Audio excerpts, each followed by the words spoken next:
Bonjour à tous, on se retrouve aujourd'hui pour une nouvelle vidéo et on se retrouve sur Dark Souls, le jeu de cartes. Alors dernièrement, j'avais fait une petite présentation avec un seul personnage, j'avais pas réellement joué, c'était plus une présentation du jeu.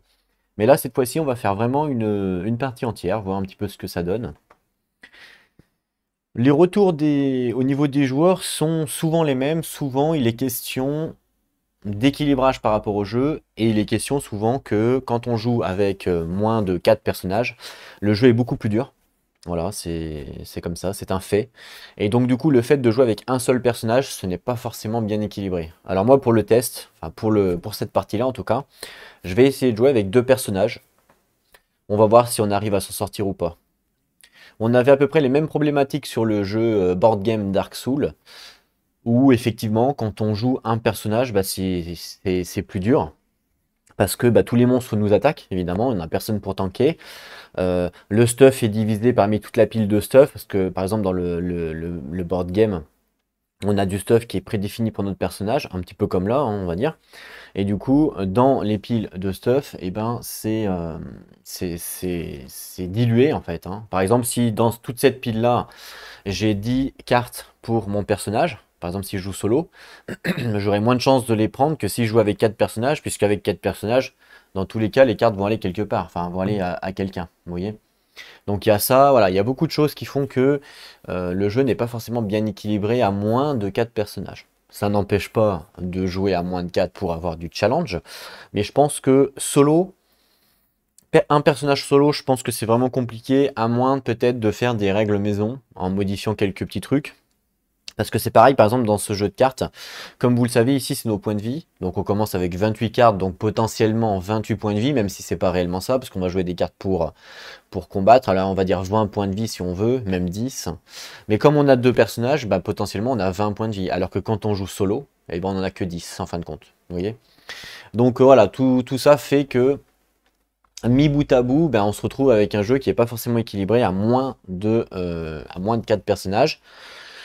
Nous, on va tester à deux personnages quand même. Alors, si on se fait défoncer, c'est pas très grave, hein, on recommencera s'il faut. J'ai envie de voir l'équilibrage justement à deux personnages, voir si ça passe pas, si on y arrive, si on n'y arrive pas. Je pense on peut tester et puis ça nous donne un petit challenge.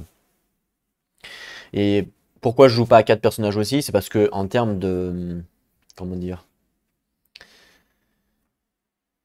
bah, c'est plus simple de gérer deux personnages que quatre personnages. Voilà en gros.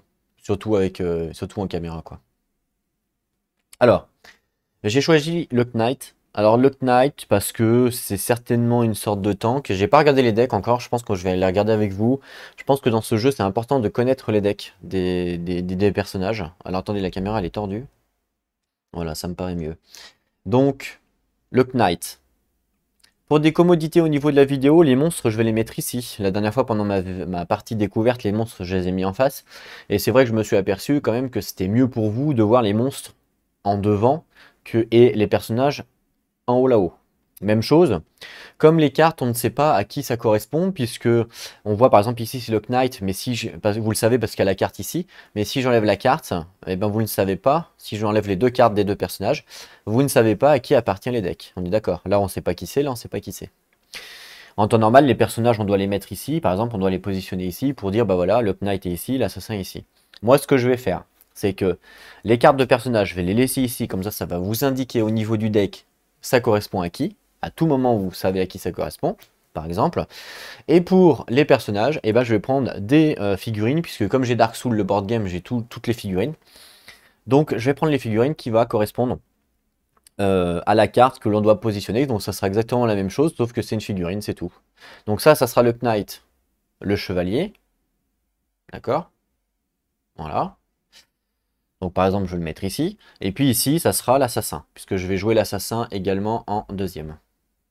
Voilà. Donc l'assassin, voilà. Pour l'instant, je les mets là. On va voir comment on va pouvoir les bouger ou pas. Donc ils ont le droit, par exemple, à un mouvement. Donc quand je vais faire un mouvement, bah hop, un mouvement. Vous voyez, ça change strictement rien du fait que ça soit une figurine. Parce que sur les cartes, ce qu'il y a décrit, c'est juste la menace. Donc ça, on sait que le Knight a plus, puisque le Knight a 10 et l'assassin il a 8. Voilà, ça changera pas. Ce sera tout le temps comme ça. Et la deuxième chose importante, c'est au niveau de la compétence. chaque personnage a une compétence, mais la compétence, je pourrais très bien la faire là et retourner la carte, donc ça fonctionne également. Vous voyez par exemple, le Knight, il a un tenir bon, donc retourner cette carte pour obtenir parade 3. Et puis l'assassin, on connaît, il a une attaque sournoise, donc non, c'est l'autre côté. Donc retourner cette carte pour infliger un point de dégâts à un ennemi dans la même colonne que cette carte. Les dégâts ignorent la défense de la cible. Donc ça va être important. Voilà. Voilà, donc je pense faire comme ça. Je pense que comme ça, vous allez avoir une meilleure vue et c'est plutôt sympa. Donc ici, on a toujours le butin, l'inventaire. Le feu de camp, je l'ai mis ici. Et puis, voilà. Alors, ce qu'on va faire avant de commencer, on va regarder les decks des deux personnages pour essayer de comprendre, de voir comment ils fonctionnent. Je pense que plus on connaît de choses sur ce jeu, c'est-à-dire les decks, les ennemis, enfin tout ce qu'il y a à connaître, plus il va être facile pour nous d'avancer. On va commencer donc avec le Knight. On voit qu'il a un bouclier, par exemple. Et puis, alors, bouclier, ça demande du jaune. Pour l'instant, le blanc, c'est toutes les couleurs, on s'en fout. Du jaune encore avec une armure. Donc là, il a du rouge, du jaune, du bleu, du jaune, du bleu, du jaune encore. Encore du jaune avec le bouclier. Là, pour l'instant, il a deux rouges, mais qui servent pour l'instant à rien. Encore du rouge. Du jaune, du bleu. Ah, un rouge avec une épée longue. D'accord, sinon c'est du jaune. Encore un rouge avec une épée longue. Jaune, bleu. Ok.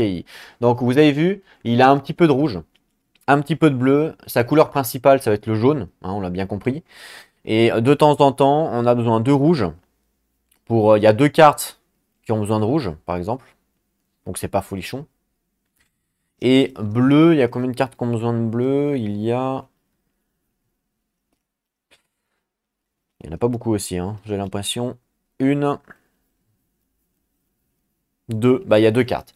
Donc il y a deux cartes qui ont besoin de bleu et deux cartes qui ont besoin de rouge. Donc il ne fait peut-être pas forcément très utile de blinder en rouge et blinder en bleu, vu qu'il n'y a que deux cartes. À moins que l'on trouve du stuff bleu ou rouge et qu'on se spécialise dessus, ce qui fait qu'on va devoir avoir plus de rouge ou plus de bleu. Donc ça, c'est suivant ce que l'on va looter.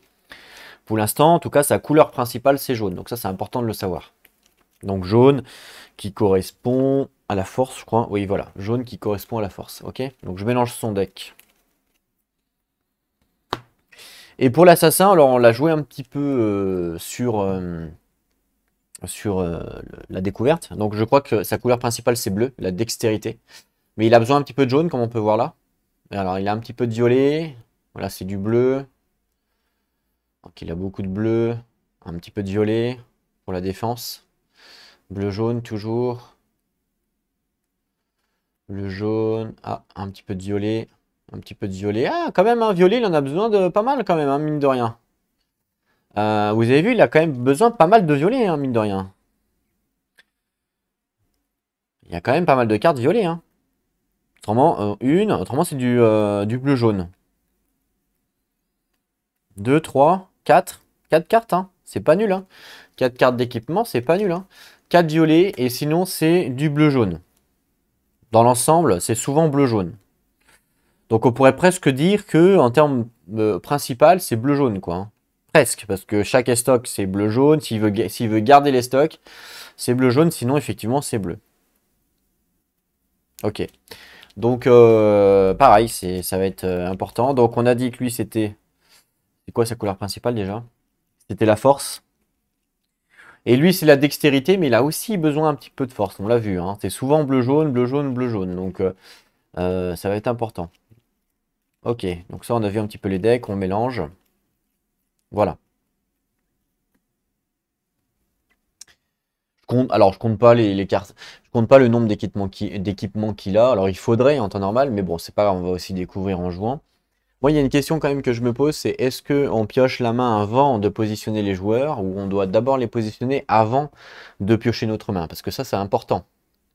Ça va être très important en termes de stratégie, savoir si on pioche notre main avant ou si on place nos personnages avant. Alors, vous allez me dire, mais pourquoi? Eh bien, tout simplement, parce que par exemple, je vous donne un exemple. Ici, si je les positionne comme ça, je sais que l'assassin, il a moins de menaces que le Knight. Ce qui fait que s'il y a des monstres qui vont attaquer sur cette ligne-là, donc celle de derrière. Personne va attaquer, forcément. Ils vont attaquer ici. Et comme le Knight, il a plus de menaces, ils vont attaquer tout le temps le Knight. Donc ça va être important.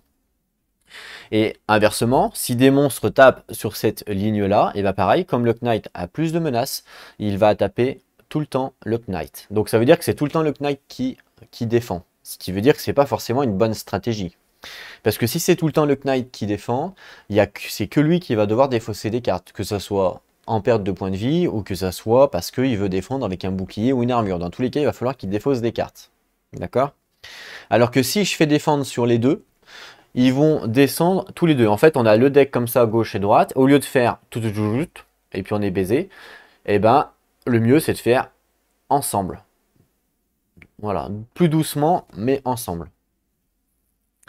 Donc, ça va être très important de savoir dans la main, qu'est-ce que j'ai? Est-ce que j'ai du bouclier? Est-ce que j'ai pas du bouclier? Est-ce que j'ai de l'attaque? Est-ce que j'ai pas de l'attaque, par exemple?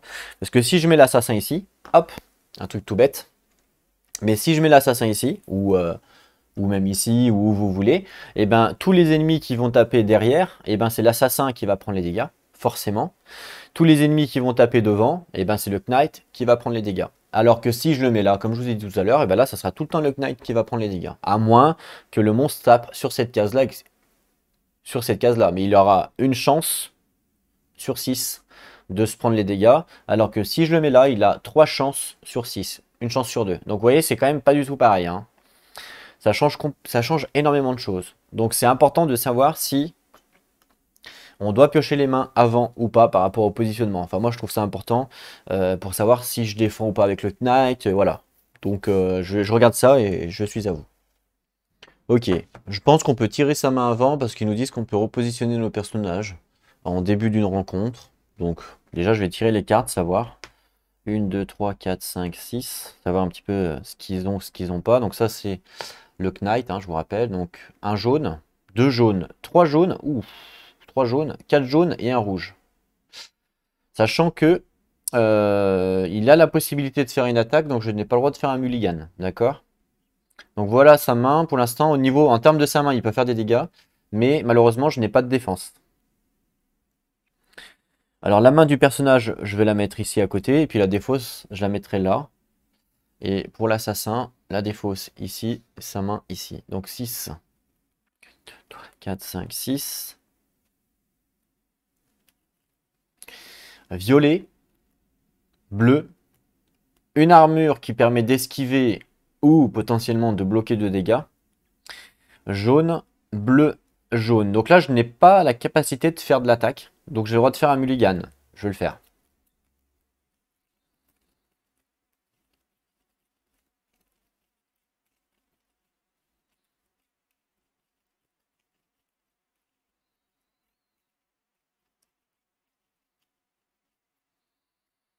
On va couper. Voilà. Allez, on y va. Donc 1, 2, 3, 4, 5, 6. On est parfait. Ouh, un bouclier. Ça, c'est bien. Ah, si évidemment j'ai l'argent. Hein. Si j'ai l'endurance. Oh, un Kukuri qui me permet de faire une attaque. Donc là, du coup, je ne peux plus. De toute façon, je ne pouvais plus faire de mulligan dans tous les cas. Ou encore un Kukuri. Ok, j'ai du violet. Il me faudrait du bleu. Ah, j'ai pas de bleu. Dommage. Bon, je peux quand même bloquer. Hein, je peux quand même bloquer, donc ça, c'est important. Donc, vous voyez là ce que je vous disais tout à l'heure. Donc là, je sais que l'assassin a du blocage.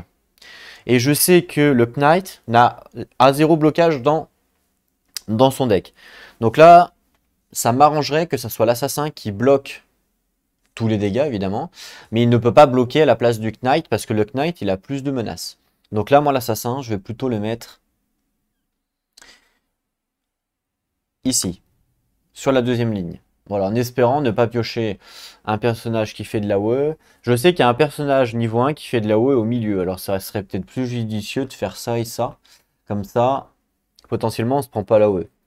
Mais après, je ne sais pas s'il y en a d'autres. Parce que je les ai pas tous vus, les ennemis. J'en ai vu qu'un pour l'instant. Le problème de ça, enfin c'est pas réellement un problème, mais c'est juste que si jamais ici on a un monstre qui a une faiblesse qui est liée à l'assassin, ben, l'assassin va devoir bouger de 2 pour pouvoir le taper. Voilà, c'est juste ça le problème. Alors que si je le mets là, il peut bouger que de 1 en fait. Mais bon, en même temps, si on chope l'AOE, ouais, je sais pas. Remarque, c'est pas mal comme ça, remarque, hein. Il a quoi lui en dégâts? Alors lui, potentiellement, il a 2 de dégâts. Alors il peut faire quoi? Il a quoi? Du jaune et du rouge. Donc il pourrait payer 3, il peut faire 2 de dégâts avec son arme. Ok, il y a quand même pas mal d'ennemis avec des boucliers.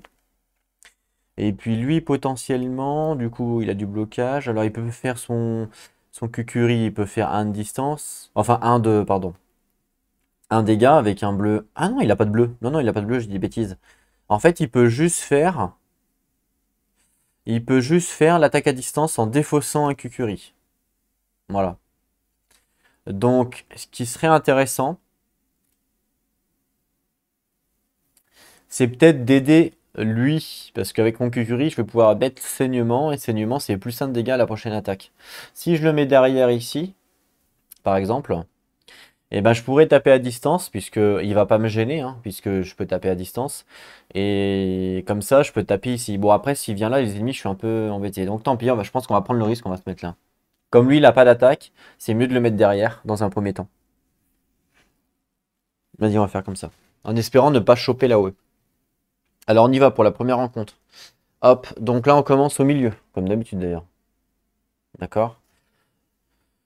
Alors, il y a Arantel dans sa vidéo qui a dit que c'était assez scripté, c'est-à-dire que, alors c'est pas faux ce qu'il dit, c'est-à-dire qu'on est obligé pratiquement de faire niveau 1, niveau 1, niveau 2 entre guillemets, et après niveau 3. Mais non, on n'est pas obligé, on peut, il a dit, je me vois mal commencer niveau 3, mais en fin de compte, c'est possible de faire un niveau 3, en vrai.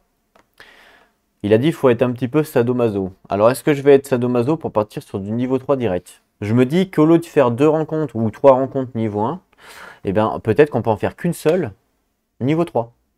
On gagnera les mêmes nombres de gemmes et le même nombre de trésors que 3 cartes. Mais après, voilà, il faut arriver à les tuer, quoi. C'est ça qui est compliqué. Est-ce qu'on va être maso? Bah, peut-être pas, non. Mais effectivement, je sais pas si. Alors, je connais pas le jeu, en fait. Je connais pas assez bien le jeu pour répondre à la question. Mais je ne sais pas si c'est possible avec nos persos level 0, parce que là, on va dire qu'ils sont level 0. Est-ce que c'est possible de battre toute une rencontre niveau 3? Si c'est possible et qu'après on doit aller au feu de camp, bon bah pourquoi pas la tester. Par contre, si c'est pas possible parce que nos armes par exemple ne font pas assez de dégâts, parce que par exemple les ennemis ils ont trop de boucliers, ou vous voyez ce que je veux dire, bah là effectivement comme il a dit c'est scripté et il n'y aura pas d'autre choix. Mais là comme je connais pas le jeu, je sais pas, donc je vais pas prendre le risque. Donc on va aller ici, niveau 1, standard. Voilà.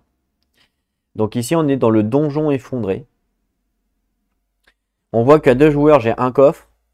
J'ai un ennemi qui est de niveau moyen. D'accord. Donc un ennemi de niveau moyen. Alors, je vais prendre... C'est ceux-là les niveaux moyens. On va les mélanger. C'est la première fois que je rencontre un niveau moyen, puisque j'ai encore jamais joué. On va prendre celui-là. Et donc...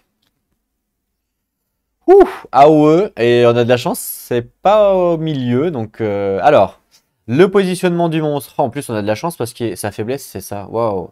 C'est un lézard cristallin vorace. 2 de bouclier, 2 points de vie, t'as pas 5, et vous voyez, ça c'est sa faiblesse, et on a de la chance parce que ça, c'est exactement l'arme ici qu'a le Knight, donc on va gagner en termes de faiblesse. Le positionnement du monstre, on nous dit qu'il est en haut à droite, donc il est ici. D'accord? Et on nous dit qu'il fait des AOE sur la case du milieu en bas à gauche et en haut. Donc malheureusement, il va toucher le Knight. Mais bon.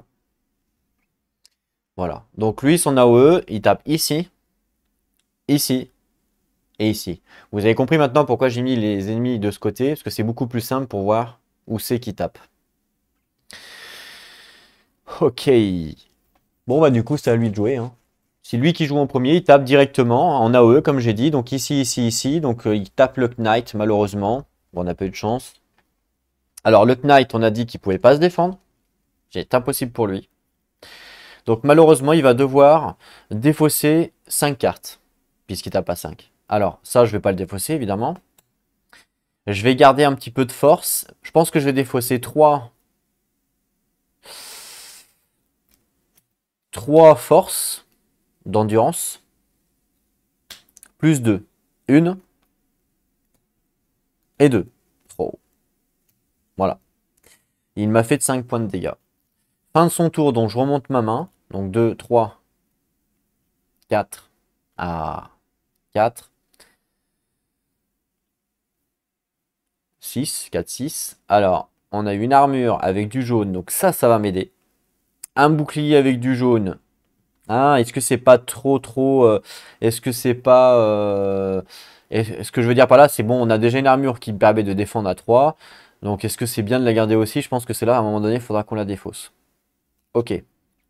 Quand on joue avec plusieurs personnages, on peut jouer dans l'ordre que l'on veut, on peut faire ce que l'on veut. Donc là, ce que je vais faire, je vais d'abord jouer l'assassin pour affaiblir le lézard. Donc l'assassin, il va faire un mouvement. Il va se mettre ici, forcément. Donc en face de lui pour pouvoir l'attaquer. Et je vais utiliser donc un Kukuri à distance pour lui faire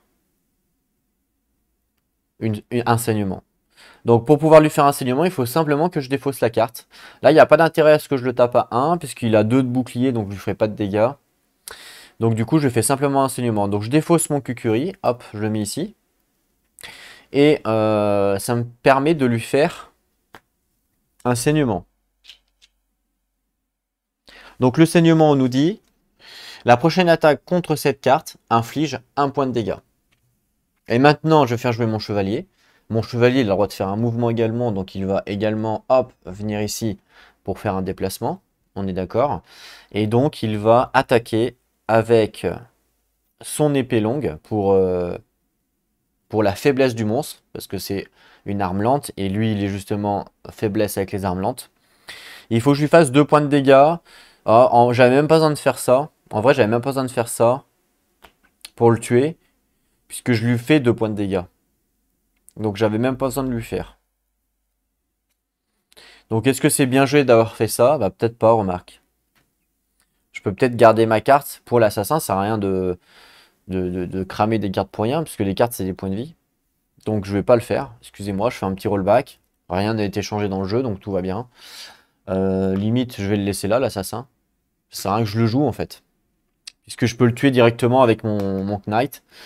Donc je vais simplement faire donc un rouge, un jaune. Donc je paye un rouge, un jaune. Une carte supplémentaire de n'importe quelle couleur. Et bien, une carte supplémentaire de n'importe quelle couleur, donc jaune. Et j'ai le droit donc de lui faire une attaque à 2 en gardant la carte, puisque ça je vous rappelle, c'est la carte, on la pose et après on la remet dans la main. Donc là, je lui fais 2 points de dégâts. Grâce au fait que ça soit sa faiblesse, automatiquement, donc ça il a pu, automatiquement on ne prend pas le bouclier, du coup il meurt, il prend, donc je le tape à 2, contre 2 points de vie, il meurt, et la fin de la rencontre est arrivée. Donc on prend donc 6 âmes. Donc ça c'est fini. On prend 6 âmes, donc ça c'est 5, il me semble, donc 5 et un 6 dans les butins. La carte nous disait qu'on gagnait, on gagne un butin. Donc je prends un butin. Je vais peut-être les remélanger.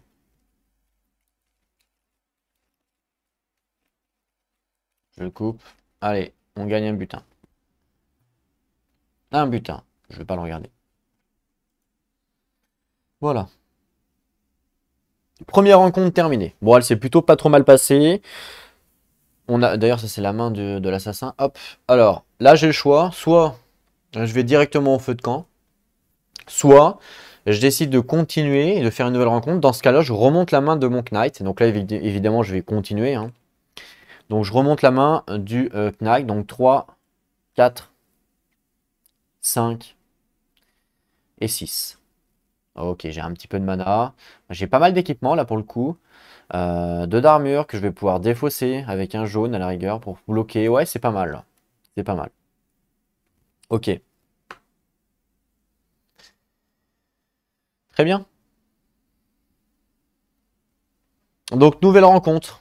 Alors là, j'ai le choix, hein. Soit je vais directement en rencontre niveau 2, soit je remonte pour refaire une rencontre niveau 1. Comme là, en termes de deck, on n'est pas trop mal, je dirais que je vais aller vers une rencontre niveau 2. Je sais pas ce que vous en pensez, mais je pense que ça peut être... Alors j'espère avoir assez de dégâts, mais je pense que oui, est-ce qu'on prend le risque?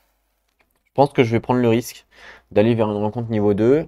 Je ne connais pas du tout les ennemis des rencontres niveau 2, donc en espérant qu'ils ne soient pas trop forts, parce que sinon on est mal. Mais je pense que l'on peut prendre le risque.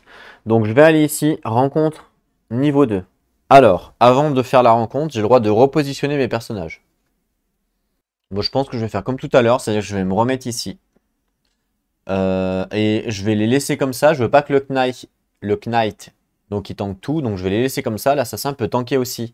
On a vu que l'assassin, il me semble qu'il avait la possibilité, avec du violet, de tanker des dégâts, effectivement. Donc j'ai pas envie que le Knight défende tout. Après, bon, je connais pas encore le jeu pour le dire, mais après, est-ce que dans les ennemis, il y a plus d'ennemis, par exemple, qui attaquent cette ligne-là? Pourquoi? Je sais pas. Est-ce qu'il y a plus d'ennemis qui attaquent cette ligne-là? Je sais pas.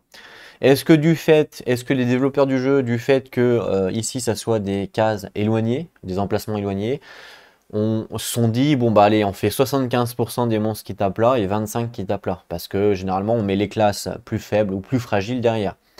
Est-ce qu'ils ont pensé comme ça? Ça c'est la connaissance du jeu qui nous le dira plus tard. Pour l'instant j'en sais strictement rien. Donc là, stratégiquement parlant, est-ce que ça vaut le coup d'inverser? Eh ben, j'en sais strictement rien, puisque je ne connais pas encore. Est-ce que c'est du pur aléatoire? Ils se sont dit, bon non, allez, on fait, je sais pas s'il y a 20 monstres, et ben on fait 2, 4, 6, 8, 10, 12, j'en sais rien. Voilà, je sais pas du tout. Donc ça, c'est avec la connaissance du jeu que l'on va pouvoir progresser évidemment. Je pense que d'ailleurs c'est un jeu, comme le Dark Souls, même le jeu vidéo, on progresse avec toute la connaissance que l'on a du jeu. C'est pour ça que c'est un die on retry. Alors, on va retourner la rencontre.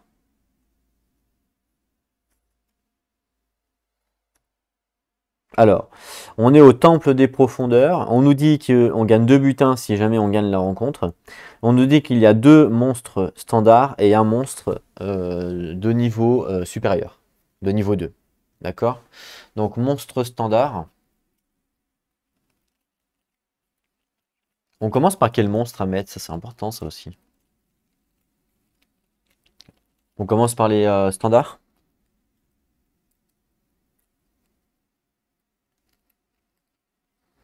Je pense qu'on commence par les standards. C'est pas écrit dans le livre par lesquels on commence.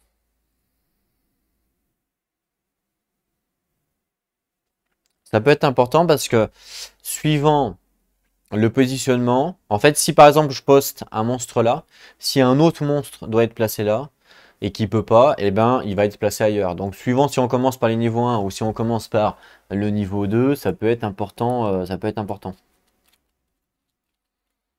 Ah bah tout est calculé, moi je calcule tout, hein, vu que c'est un jeu qui est extrêmement dur. Je calcule tout, hein, évidemment.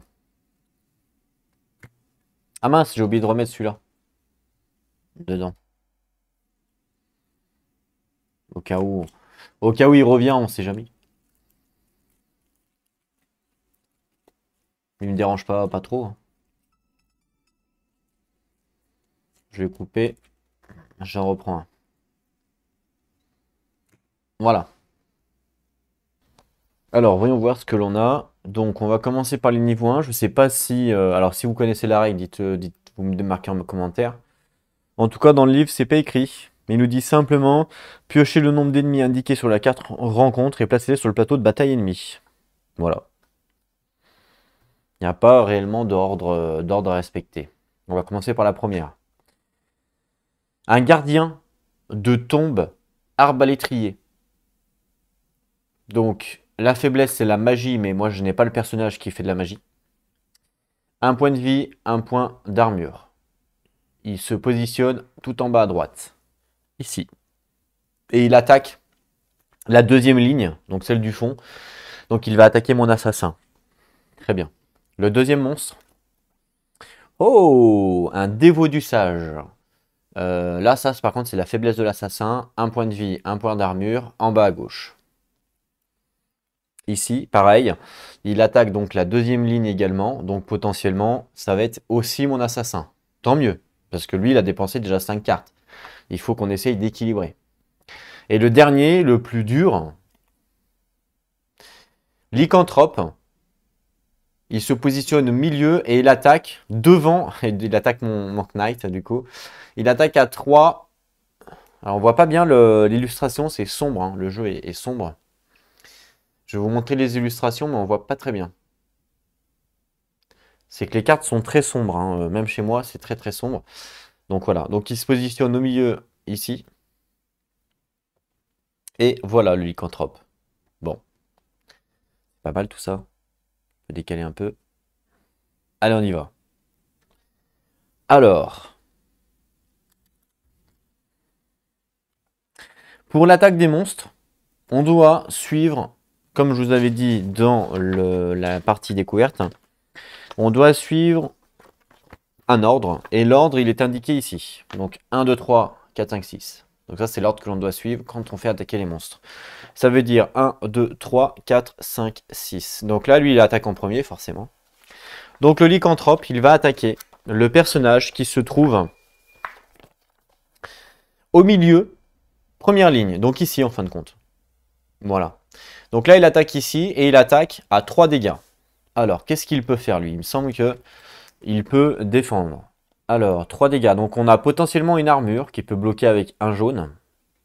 Mais comme j'ai 2 armures, j'ai un bouclier qui me sert à rien puisque j'ai déjà 2 armures. Donc on va pas non plus... oui. Ah, quoique. Le bouclier quand même fait 1 point de dégâts. Alors je pense que je vais défausser mon bouclier. Donc je défausse mon bouclier qui bloque 3 d'armure. Hop, 3 dégâts. Donc c'est fait. Lui, il a joué. Il a bloqué. Ensuite, donc hop, et après ça revient ici. Donc c'est à lui de jouer. Lui, il attaque en haut à gauche. Donc, en temps normal, il attaque ici. Mais comme il n'y a personne, on nous dit qu'il attaque un autre personnage qui est sur la même ligne. Et si jamais il y a des ex-aequo parmi les personnages, il attaque le personnage avec le plus grand point de menace. Mais là, il est tout seul, l'assassin. Donc lui, il attaque l'assassin. Donc il attaque à combien? Il attaque à 4. Ah oui, d'accord. Il attaque à 4, c'est fort. Waouh. Le dévot du sage, il attaque à 4. Il rigole 0. Donc 4. Comment on peut le bloquer? Ah, moi j'ai une armure ici. Voilà, j'ai une armure ici. Donc 4. Pour un violet, je gagne 2. Bah, ou alors je peux défausser la carte pour potentiellement esquiver l'attaque. Et après, je me prends 3. Donc, vaut mieux que je me prenne 2 fois. Ouais. Donc, je vais jouer une endurance d'intelligence. Hop, je la joue. Ce qui me permet de faire un blocage de 2. Ok, donc ça, c'est bon. Par contre, il me fait 4 points de dégâts, donc moins 2. Il me reste 2 à prendre. Alors, 2 à prendre. Et ben, je pense que je vais enlever un Kukuri. Voilà, j'enlève un Kukuri, donc ça fait 1. Et une autre carte. 2. Donc l'intelligence est passée.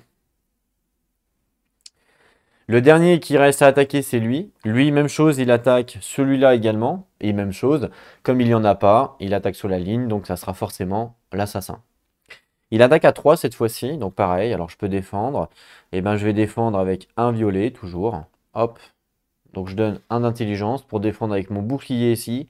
Et je bloque 2 points de dégâts. Donc il me fait 3. Donc je dois encore enlever une carte. C'est de la dextérité. Fin du tour des monstres. Donc comme c'est la fin du tour des monstres, on remonte les decks. Donc 1, 2, 3, 4, 5, 6. Avec de la force. Et puis ici, 1, 2, 3, 4, 5 et 6. Alors, une armure qui va me permettre de bloquer, donc ça peut être bien. C'est à la place du bouclier. Et un des stocks qui va me permettre d'attaquer. Mais vous voyez, pour les stocks, il faut 3 de mana. Ça coûte assez cher. 3 de mana, sachant que là, j'en ai que 2, malheureusement. J'en ai que 2. Bon. Sachant que les stocks, c'est quoi comme... Ah, c'est ça. D'accord. Alors, c'est à nous de jouer. Donc là, plusieurs possibilités s'offrent à nous.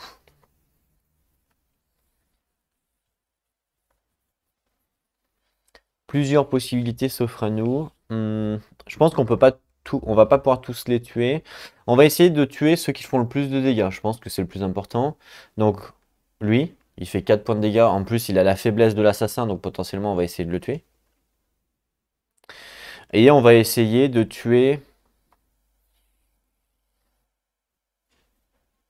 Alors, lui, tape à 3. Alors, j'ai quoi en défense avec le Knight? Avec le Knight, je peux faire une défense de 3. Donc, potentiellement, avec une carte, si j'arrive à défendre le gardien, avec une seule carte, il ne me fera pas de points de dégâts. Donc, c'est ce qu'on va devoir faire. Donc, on va essayer de tuer lui et de tuer lui. D'accord? Ce qui va être important... Ah, je vais pas pouvoir faire ça. Je vais pas pouvoir faire ça, malheureusement. Parce que pour pouvoir tuer lui, il faut que je sois en face. Et je ne suis pas en face. Mince. Ah, si, je peux le faire. Si, je peux le faire. Si, je peux le faire. Je dis n'importe quoi. Je vais commencer par l'assassin. Je vais faire un mouvement. Et il va aller ici. Ce qui fait que il se retrouve en face. Donc il peut absolument le tuer. Alors, au niveau de sa faiblesse, il a justement une estoc qui correspond à sa faiblesse. Donc il suffit de faire 2 points de dégâts pour le tuer parce qu'il a un point de vie. Voilà, on prend même pas l'armure. De toute façon, même si on prend l'armure, il meurt quand même. Donc pour pouvoir faire 2 points de dégâts, plusieurs solutions s'offrent à moi. Soit je défonce un bleu plus la carte, ça fait 2 points de dégâts, on n'en parle plus. Donc potentiellement ça fait 2 cartes. Soit je défausse 3 de mana pour garder ma carte. Mais malheureusement, je n'ai pas 3 de mana, donc je vais être obligé de défausser mon estoc. Donc je défausse... Ah mais j'ai pas de bleu. Mince. J'ai pas de bleu. Ah là là, que c'est mal joué. J'ai pas de bleu les cocos. Mince. Je peux pas lui faire un point de dégâts parce qu'il a son armure, ça me sert strictement à rien. Le lycanthrope, il a 2 points de vie et 2 boucliers. Ah ouais, ça rigole zéro le lycanthrope. Est-ce qu'il peut le tuer? Faudrait qu'il fasse 4. Ah ouais, 4, c'est chaud. Non, il peut pas faire 4 malheureusement. Le maximum qu'il peut faire, c'est 3 potentiellement. C'est ça. C'est 3 avec 4 mana, c'est énorme, hein. Une, 2, 3. J'ai que 3 en plus, donc j'ai pas assez de toute façon. Ah ouais, 3, c'est énorme. Donc là, je vais pas pouvoir, malheureusement, je vais pas pouvoir tuer le lycanthrope. Donc on va revoir la stratégie. On va plutôt laisser en vie le lycanthrope. Et on va essayer de tuer les deux derrière. Parce que les deux derrière, ils font beaucoup de dégâts, mais ils n'ont pas beaucoup de PV. Avec 2 d'attaque et 2 d'attaque, je peux essayer de tuer les deux. Donc à la rigueur, si lui il se déplace ici, il peut essayer de tuer lui.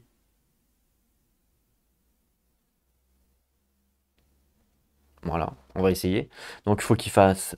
faut faire 2 dégâts avec son épée longue. Il peut faire... Il n'a pas de rouge.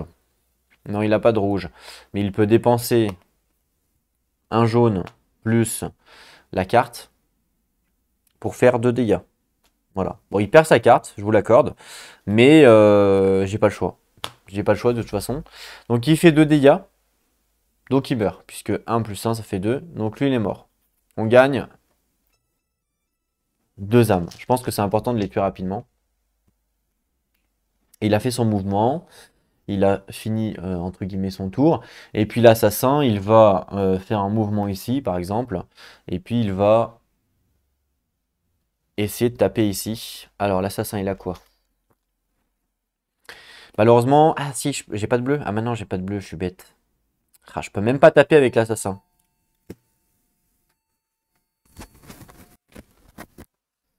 Alors, au niveau de l'assassin... c'est vrai que je pouvais pas le... J'avais pas de mana. Donc j'ai la possibilité potentiellement de défausser des cartes pour essayer de choper du mana. Pour essayer de le tuer. Je pense que c'est ma meilleure stratégie. Je vois pas quoi d'autre. Maintenant, la stratégie que je dois contrôler, c'est savoir combien de cartes je dois défausser. J'ai du violet encore. J'ai plus de violet. Donc est-ce que c'est utile de garder le bouclier? Je sais pas. Combien j'ai dépensé de violet? J'en ai dépensé 1, 2, 3 sur 4. Je sais que j'en ai 4 dans mon deck. Donc potentiellement, je vais peut-être défausser mon bouclier. J'ai bien envie de défausser mon Kukuri aussi, mais bon. Je vais le garder. Mon armure, je la garde parce que c'est quand même utile pour bloquer. Les stocks, je la garde évidemment. Mais je pense que je vais dépenser un jaune. Voilà. Donc je vais défausser 2 cartes. En espérant choper. Hop. En espérant choper une carte bleue. Pour que je puisse tuer le monstre. Allez, 2 cartes. Une. Ah. Donc la stratégie a payé. Et 2, bah voilà, parfait. Donc là, la stratégie a payé puisque du coup, j'ai réussi à avoir du bleu. Donc je pense que c'était le meilleur play. Donc effectivement, j'ai perdu un petit peu de cartes. Mais les cartes que j'ai perdues, c'est en fin de compte comme si je m'étais pris l'attaque de 4 en fin de compte. Hein. Voire même, je suis gagnant dans l'histoire, je pense. Donc là, je vais pouvoir attaquer maintenant. Faut que je lui fasse un point de dégâts puisque j'ai une faiblesse.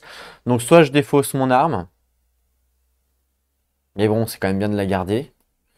Donc je pense que je vais plutôt défausser 3 mana. Un jaune, un bleu et encore un bleu. Voilà, donc 3 de mana. Qui me permettent de faire du coup l'action ici, donc la première. 2 dégâts. Avec la faiblesse. Donc du coup, hop, lui il meurt puisqu'il avait un point de vie et puis un d'armure. Donc on gagne 3 âmes. Donc 3 et 2, 5.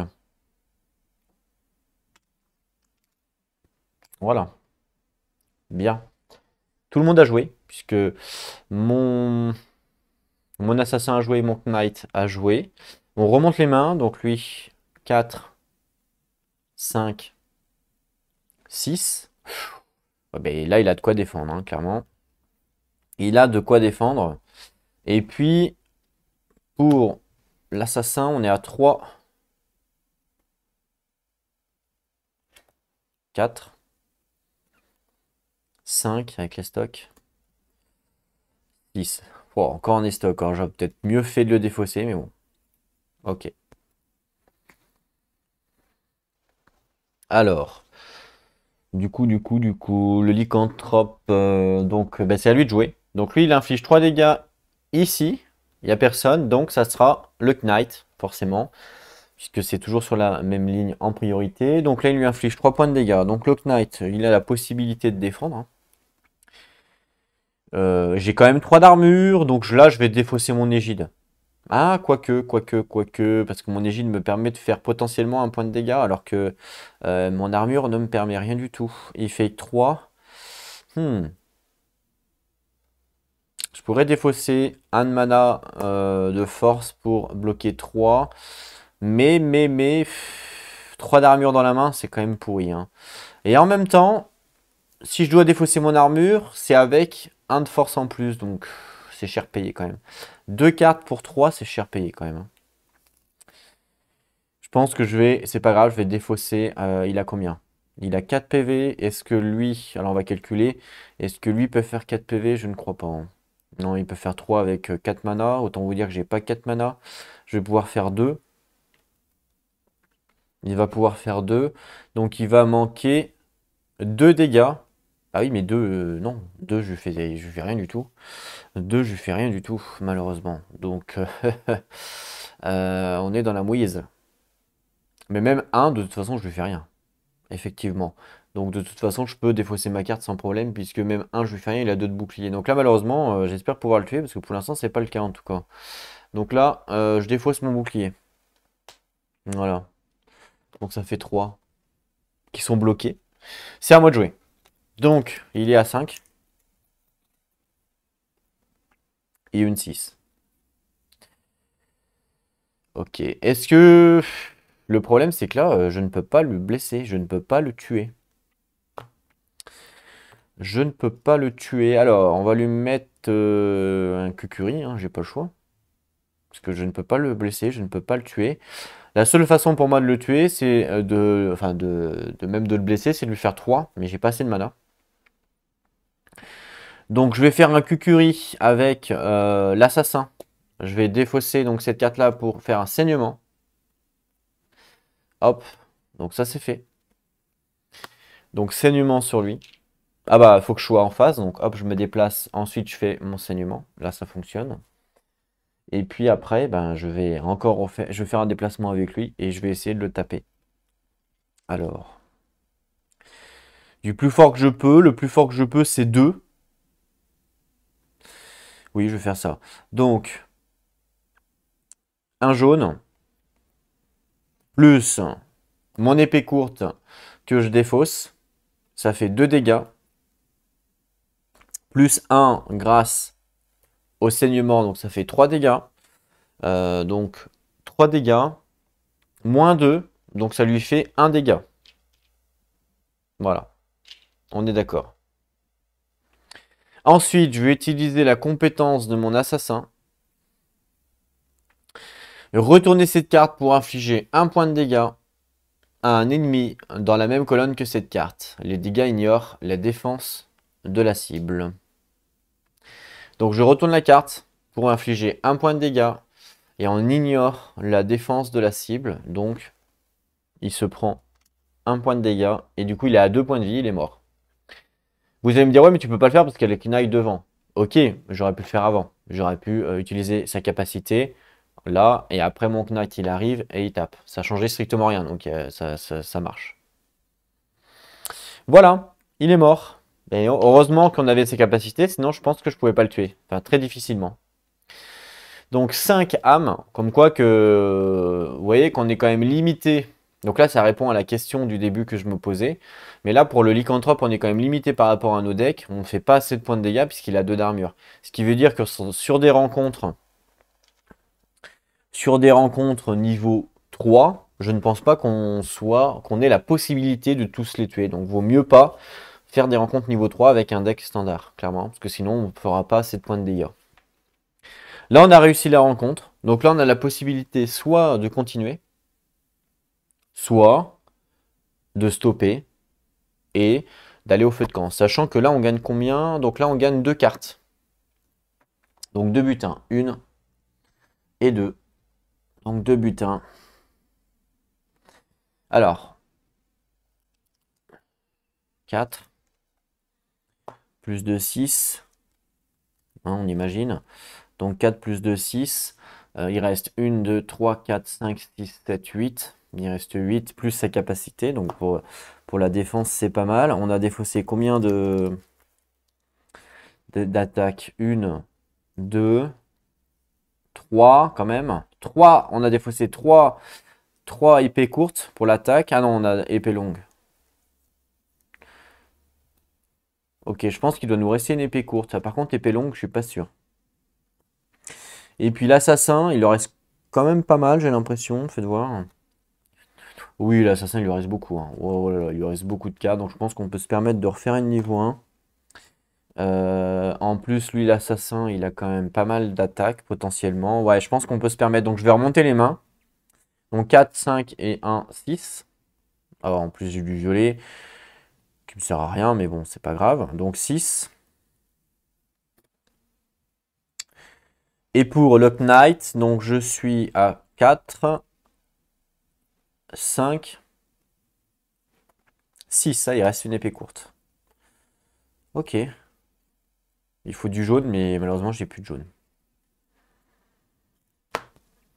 Allez, on y va pour une nouvelle rencontre. Donc au niveau de la rencontre, eh ben, hop, on revient ici. Et puis on va passer ici pour aller au niveau 1. Niveau 2, je pense que ça va être trop risqué.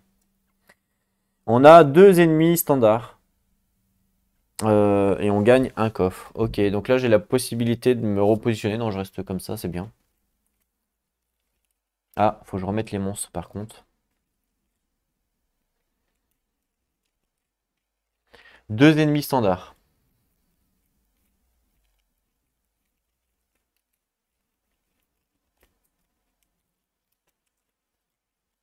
Une, deux. Il faut pas perdre la rencontre. Je pense que là, on n'est pas trop mal parti. On a fait quand même 3 rencontres sur ce premier run. On a gagné les 3 rencontres. Donc voilà, donc ça, je le remets dans le deck. Alors, on a quoi? Un Kovienele avec 1 point de dégâts, un bouclier. Donc ça va. Il se positionne au milieu en bas. Et on a un guerrier esclave d'Iritil avec un bouclier, 2 points de vie. Il tape à 2. On le met en bas à droite. Ah, il a une capacité, il est invisible. Cette carte ne peut être attaquée tant qu'il y a des ennemis visibles en jeu. Je ne sais pas du tout ce que ça veut dire. Alors, visible. C'est pas écrit. Je crois que c'est pas écrit dans le livre de règles. Mais bon, visible, ça veut dire certainement qu'il y en a d'autres, je pense. Voilà. Allez, c'est eux qui commencent. Lui, il attaque la première ligne. Donc il attaque Monk Knight, il attaque à 3. Alors Monk Knight, est-ce qu'il peut se défendre? Normalement il peut se défendre. Mais oui, je vais utiliser sa capacité avec une parade. Retourner cette carte pour obtenir parade 3. Allez hop, c'est fait, parade 3. Et lui, il inflige 2 points de dégâts ici, mais pareil. Donc ça sera sur la ligne, donc ça sera le Knight également. Donc 2 points de dégâts. J'ai pas de jaune, malheureusement. Donc je ne peux pas défendre. Donc je défausse 2 cartes. Bon, tant qu'à faire, je vais défausser 2 armures. Voilà. On remonte la main. Donc, une. Ah bah. 2. Oh. Ok. Et voilà. Alors, on va commencer par... Alors, fais voir le Knight. Le Knight ici, le vert. Donc, si j'attaque avec ça, je lui fais à la rigueur 1 point de dégâts. Ah, il a 2 points de vie. Donc ça, c'est pas cool. Faut que je lui fasse 2 points de vie. Donc, je peux le tuer facilement. Donc, le Knight, il va faire un mouvement ici. Et il va taper avec son épée courte. Donc, c'est la faiblesse. C'est sa faiblesse à lui. Ah, mais non, mais je peux pas. Je ne peux pas pour l'instant. Bah, il va faire son mouvement. Il est en stand-by. Est-ce que l'assassin peut tuer lui? Faut lui faire 2 dégâts. Bon, je pense que oui, je peux le faire largement. Donc, je vais commencer par l'assassin. Je vais lui faire avec mon estoc 2 dégâts en défaussant un mana bleu. Donc, un mana bleu, je défausse. Voilà. Plus, je défausse mon estoc pour lui faire 2. Donc, je défausse mon estoc. Voilà, c'est fait. Je lui fais donc 2 dégâts. Et donc, 1 moins 1. Donc, il meurt. On gagne 2 âmes. Une, 2. Voilà.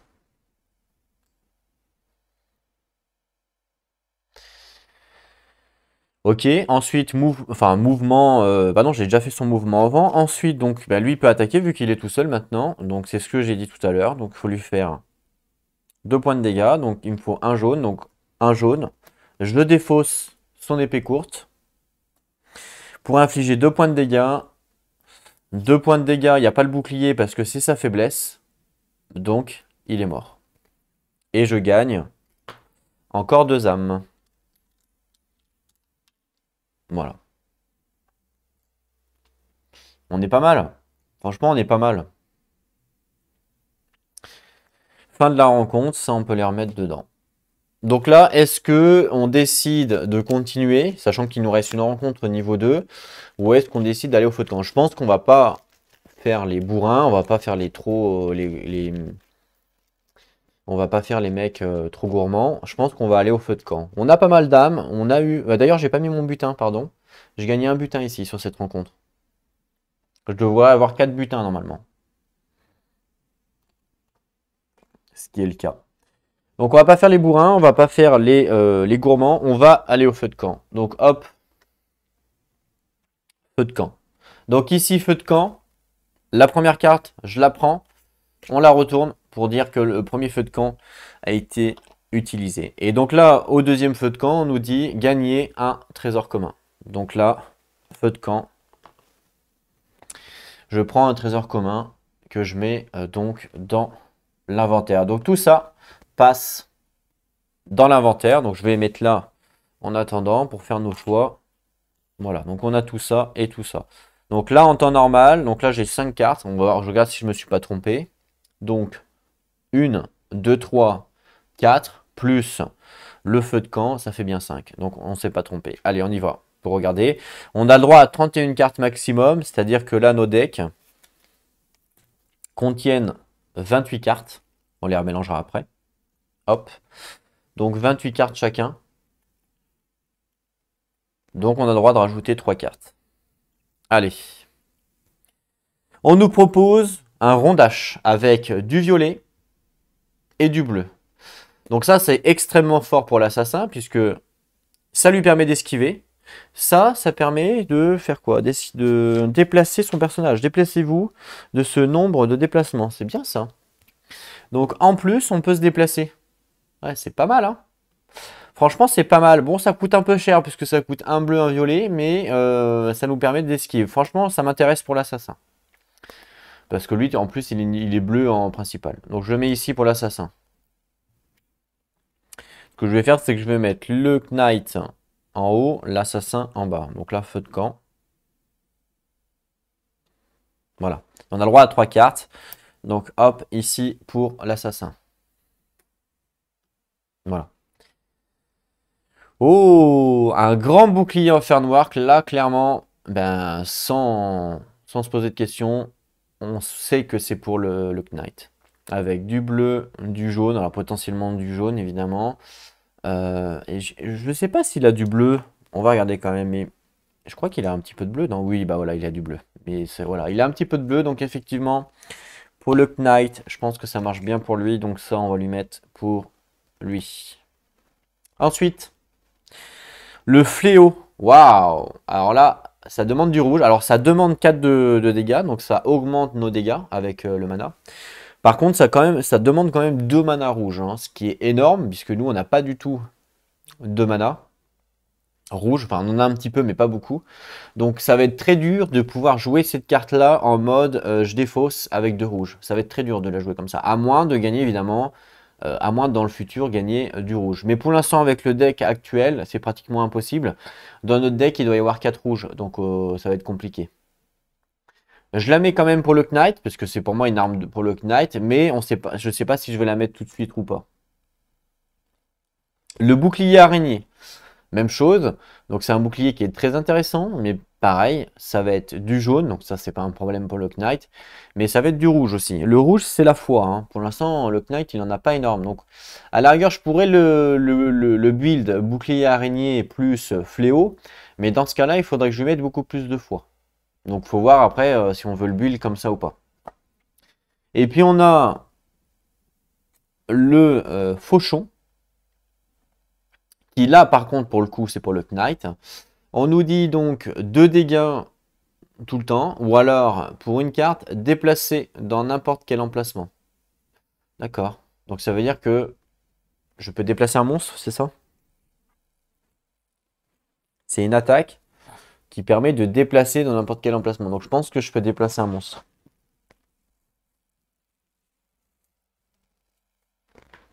Et puis là, on a une attaque 2 en AOE. Donc c'est intéressant, mais encore une fois, c'est que de l'attaque 2, hein. C'est pas ouf, hein.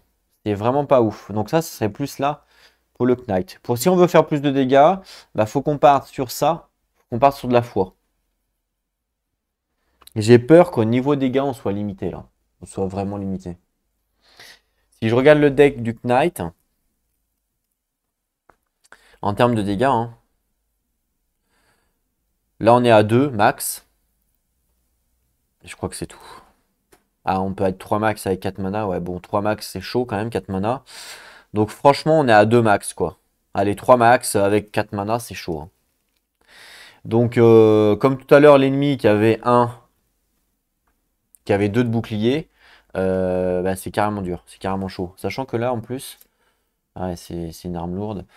Ouais, c'est chaud. Et l'assassin, il a potentiellement en termes de dégâts 3, mais pareil avec 4 de mana, donc c'est carrément dur à avoir. Sinon, c'est 2. Donc tous les deux, là, nos deux personnages, ils ont 2 d'attaque maximum. Ce Ce qui va être très dur pour faire une rencontre de niveau 3 si jamais on rencontre des monstres avec 2 ou plus de 3 boucliers. Si on n'a pas la faiblesse, on est dans la mouise, on est dans la panade. On pourra pas les tuer. Si on ne peut pas les tuer, ben on va mourir. Donc il faut pallier à ce problème. Ça, c'est un problème, clairement. Le seul moyen de pallier à ce problème, c'est de mettre dans nos decks des cartes qui ont la possibilité de taper fort. Donc par exemple, pour le Knight, ça serait la possibilité de partir sur le fléau. On peut taper à 4. Alors ça va être difficile d'avoir de rouge, mais je pense que ça va être important d'essayer de le build plus rouge du coup. Donc je vais lui mettre un fléau au Knight. Donc ça va être sa première carte. Et là je me tâte après. Il a combien de rouge? Je crois qu'il en a que 4. 1, 2, 3, 3, 4, 4. Donc je ne me suis pas trompé. Et il en a que 4. Donc 4, c'est un peu léger. Hein. Si on doit taper à 4, 4, c'est un peu léger. Ou alors, on sait qu'on a une carte comme ça, on les garde, les rouges. Comme ça, si on recherche la carte, bah voilà, on les garde. Donc ça, il y a toujours possibilité. Mais bon, si on en rajoute plus des rouges, c'est pas mal. Et si on rajoute plus des rouges, autant rajouter le bouclier araignée, dans ce cas-là. Comme ça, vraiment, on build comme ça, avec double comme ça, et puis on rajoute une carte rouge. Ce qui voudrait dire que je ne le build plus du tout. Jaune-bleu. Donc je garde mes acquis. Ah, je pourrais à la rigueur inverser.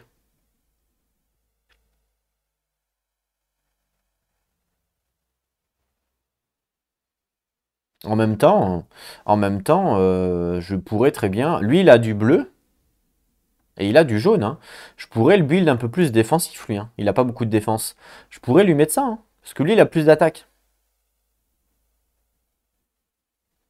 Je pourrais lui mettre potentiellement le bouclier. Hein. Eh oui, hein, mine de rien. Puisque du jaune, il en a, du bleu, il en a. Bon, jaune, il en a pas beaucoup, mais si on lui en met un peu plus. 1, 2, 3, 4. Eh oui, si j'en mets un peu plus, c'est mieux. Hein. Je sais pas ce que vous en pensez. Mais je pense que c'est mieux. Hein. Je pense que je vais partir là-dessus. Hein. Donc lui, je vais lui partir sur du rouge. En plus. Et lui, je vais partir sur un peu plus défensif. Donc son rondage, qui va le permettre d'esquiver. Et le grand bouclier, puisqu'il a du jaune et du bleu. Je pourrais même lui mettre le fauchon. Avec bleu et jaune. Carrément. Je pourrais même lui mettre ça. Alors le fauchon, je peux le mettre autant à lui qu'à lui. Hein. Ça marche. Ça marche pour les deux. J'ai envie de dire, comme lui, je lui mets une attaque, et que lui, je lui mets que de la défense, peut-être que c'est bien de lui mettre à lui, en attaque. Ce qui fait 3 cartes pour lui, et 2 cartes pour le Knight, pour l'instant.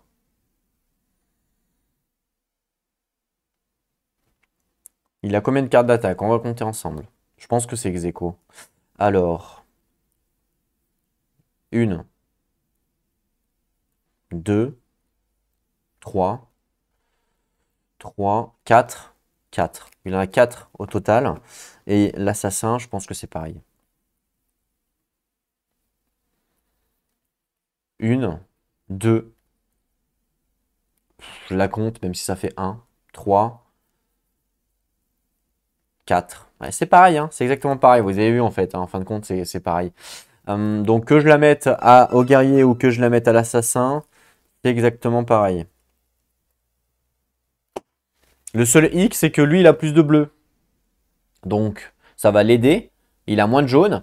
Et lui, c'est l'inverse. Lui, il a plus de jaune et il a moins de bleu. Je crois qu'il a 4 bleus. 1, 2, 3. Ah, peut-être pas. 3, 4. Mais si. En fait, c'est exactement pareil. C'est exactement la même chose que ça soit l'un ou l'autre. Lui, il a 4 jaunes et beaucoup de bleus. Et lui, il a beaucoup de jaune et 4 bleus. Donc vous voyez que je mette dans l'un ou l'autre, c'est exactement la même chose. Mais, si je mets le bouclier ici, c'est que je vais mettre plus de jaune à lui. Donc si je mets plus de jaune à lui, autant lui mettre le fauchon. Parce que lui, c'est pas du jaune que je vais lui mettre, c'est du rouge. Donc je vais lui mettre ces 3 cartes-là à l'assassin. Donc je lui mets ces 3 cartes-là en essayant de lui mettre plus de jaune. Ok? Et le guerrier, je lui mets ces 2 cartes-là en essayant de lui mettre plus de rouge, puisque du jaune, il en a déjà. D'accord? Donc là, il lui manque une carte. Donc on va servir des âmes pour essayer d'améliorer justement ce qu'on a besoin. Donc, je vais aller chercher une carte. Ah. Alors, comptons. 5, 10, 15, 1, 2, 3, 4, 5. Donc j'ai 20. J'ai 20. Donc là, on a 2 possibilités. Donc là, on a 2 possibilités. Soit on se dit, on prend, donc je vous remonte les cartes. Soit on se dit, on prend que des cartes à 5, donc celle du bas, qui donne potentiellement 2 mana, enfin 2 d'endurance. D'accord? Donc c'est utile. En fait, on joue une carte et c'est comme si on avait 2 d'endurance, donc c'est quand même bien, à la place de jouer 2 cartes. Ça, c'est cool. Mais ça coûte 5. Donc ça veut dire qu'on pourrait avoir 2 cartes pour l'assassin et 2 cartes pour le knight. Soit on se dit, le but, c'est d'avoir plus de mana, plus de possibilités de jeu par rapport au deck qu'ils ont. Et dans ce cas-là, on prendrait que des cartes, pardon, je me suis trompé, on prendrait que des cartes à 2 en haut. Donc ce qui fait qu'on en aurait plus, en fin de compte. On en aurait beaucoup plus.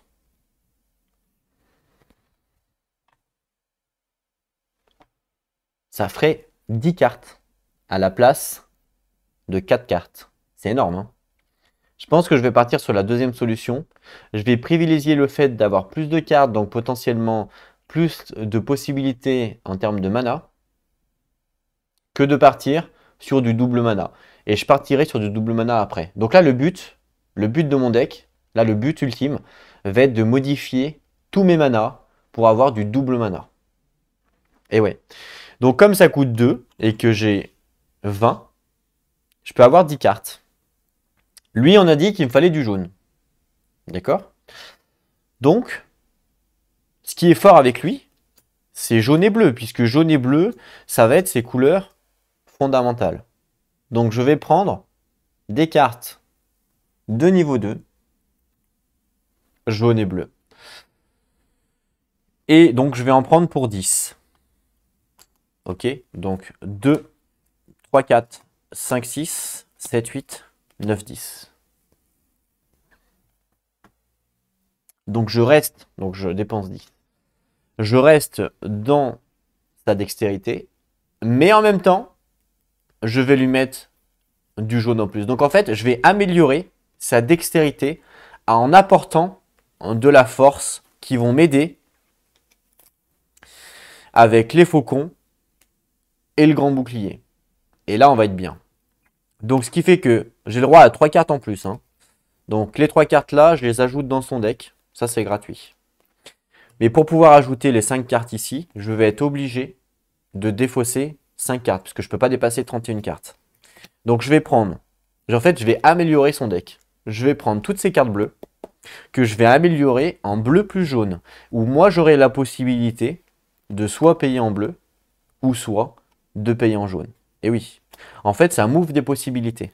Donc 1, 2, 3, 4.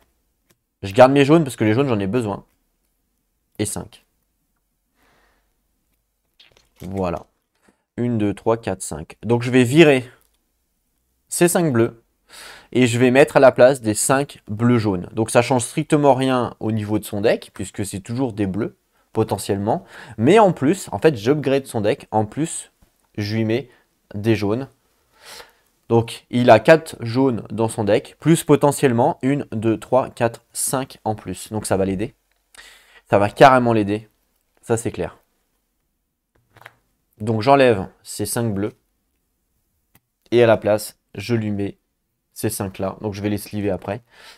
Je pense que c'est bien d'avoir fait comme ça. Ce qui fait que ces cartes en plus... Ce qui fait qu'en fait, je perds pas le nombre de bleus. Je les ai toujours. Mais je m'offre des possibilités d'avoir du jaune en plus. Donc ça, c'est bien.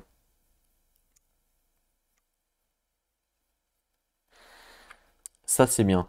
Et au deuxième run, le but sera de prendre des cartes niveau 5 pour s'offrir plus de points de vie. Mais pour l'instant, on va plus s'offrir, on va dire, la possibilité de faire des choses plutôt que le nombre de points de vie. Alors pourquoi le nombre de points de vie? Parce que quand on achète une carte à 5, par exemple celle-là, eh ben, je peux dépenser une carte pour avoir 2 d'endurance. Alors que là, je suis obligé de dépenser 2 cartes pour avoir 2 d'endurance. Donc par exemple, pour vous donner un exemple, si par exemple je veux faire cette attaque-là, là je vais être obligé de dépenser 3 cartes, donc potentiellement 3 points de vie. Alors que si j'avais une carte comme ça, eh ben, j'en dépense qu'une pour faire 2. Vous voyez? Donc en fait, je gagne en points de vie. Mais pour l'instant, ma priorité ne va pas être pour gagner des points de vie, mais plus pour gagner de la diversité. Donc ça, plus ça. Donc du coup là, qu'est-ce qui se passe? Eh ben, j'ai toujours tenté une carte, sauf que j'ai autant de bleus que tout à l'heure, sauf que là, je me suis rajouté plein de jaunes que j'avais pas. Donc je lui ai mis de l'armure, je lui ai mis, voilà, je lui ai mis pas mal de choses. Et lui, on va faire la même chose. Donc j'ai 10. Je peux prendre même chose. Alors lui, par contre, je vais lui mettre, on a dit, lui, on a dit qu'on allait partir sur du rouge et du jaune. Donc si on regarde les cartes, je vais partir sur du rouge et du jaune. Parce que rouge et violet, ça m'intéresse pas. Et jaune et bleu, mais ça m'intéresse pas puisque les cartes, c'est surtout rouge et jaune. On va regarder au niveau de ses autres attaques. Il a un petit peu de bleu, je vous l'accorde. Mais il me semble que c'est rouge et jaune. Donc là, c'est jaune, par exemple. Rouge et bleu. Bleu et jaune, pardon. Bleu et jaune. Et là, c'est bleu et rouge. Jaune et rouge, pardon, avec l'épée longue. Donc, on va plutôt partir sur l'épée longue. Voilà. On va plutôt partir sur l'épée longue avec du rouge. Donc, j'aurais plus de facilité à faire aussi ça. Alors que tout à l'heure, j'avais du mal avec le rouge. J'en avais pas beaucoup de rouge. Parfait. Donc, on va partir sur le rouge et jaune. Donc, je vais récupérer ça. Donc, 2, 3, 4, 5, 6, 7, 8, 9, 10. Ok. Donc là, lui, je lui ai mis 2 cartes, sachant que je peux lui en mettre jusqu'à 3 pour arriver jusqu'à 31. Donc hop, je lui mets celle-là gratuitement en plus. Et il faut que je lui enlève 4 cartes. Alors, je vais lui enlever, pareil que pour l'assassin, je ne vais pas lui enlever du rouge, parce que le rouge, j'en ai pas beaucoup, je cherche à en avoir plus. Donc je vais lui enlever plutôt les jaunes. Donc 1, 2, 3 et 4. Donc, les 4 jaunes, je lui enlève. Donc, en fait, je garde la possibilité... J'ai toujours les jaunes, en fait. Les jaunes qui sont là, je les transforme. Donc, je les ai toujours, les jaunes. C'est juste que je lui donne la possibilité potentielle que s'il ne veut pas utiliser ce jaune-là, eh ben, il l'utilise à la place en rouge. Voilà, c'est la solution que je lui propose. Donc, je ne perds pas les jaunes, en fin de compte. Je les enlève, mais je les perds pas vraiment, puisque je les récupère ici. Voilà. Donc, j'ai juste à sliver tout ça. À retourner les cartes ici. Voilà. Ça, je lui donne. Hop. Donc, j'ai ça à sliver pour lui. Ça à sliver pour lui. Et puis, on peut repartir sur une nouvelle. Voilà, donc feu de camp numéro 2. On peut repartir donc sur un nouveau run. Donc, ce que je vais faire, c'est que je vais couper la vidéo là, puisque là, on est sur le premier run. Ça va aussi vous permettre de me donner vos avis par rapport à ce que j'ai fait, ce que j'ai testé. Voilà, j'ai décidé de partir sur comment dire, la possibilité de faire plein de choses plutôt que partir sur gagner des points de vie. Dans ce premier run là, en tout cas. Et donc, du coup, je vais mettre tout ça en place et on se retrouve ensemble pour le deuxième run. J'espère en tout cas que la vidéo vous a fait plaisir, vous a plu. On se retrouve donc très bientôt pour la suite de l'aventure. En attendant, prenez soin de vous et n'oubliez pas, jouez à vos jeux. Allez, à plus tout le monde!